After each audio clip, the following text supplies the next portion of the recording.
There's something that's been bugging me lately, and I just want to share my opinion about it. So, I've been hearing about more and more people turning to ChatGPT and other AI models as forms of therapy.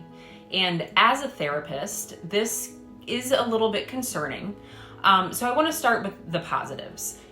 I'm a huge fan of AI. I use it a lot, so I'm not at all saying that it's bad. And I think that if somebody has barriers to receiving therapy, let's say they are financial barriers and somebody can't afford to see a therapist, or maybe it's a teenager who doesn't feel comfortable sharing what they're going through with their parents, and so they turn to AI for support.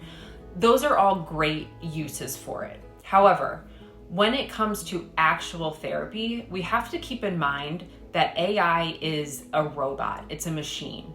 It cannot feel or convey real human emotion. And part of the therapeutic relationship is genuine empathy and compassion. And in fact, a lot of people don't realize that the relationship between the therapist and the client is the best predictor of outcomes. Not theory or approach or interventions, it's the relationship dynamic between the therapist and the client. So a lot of therapists out there are concerned that AI is going to take over. And you know what? We might see that in the short term, but I think in the long term, everyone is going to realize that it just doesn't have the same capabilities that talking to a real human does.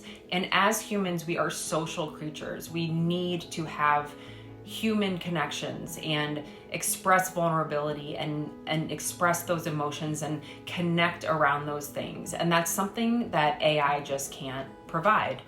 So I hope this helps you consider what exactly you're wanting to use AI for and when it might be best to actually seek out a human therapist, because a lot of what you're dealing with is subconscious. So AI can only give feedback based on what you're inputting into the system, and those are conscious thoughts. A lot of what happens in the therapeutic process is the therapist identifying unconscious processes that are present, and that's something that AI just can't do.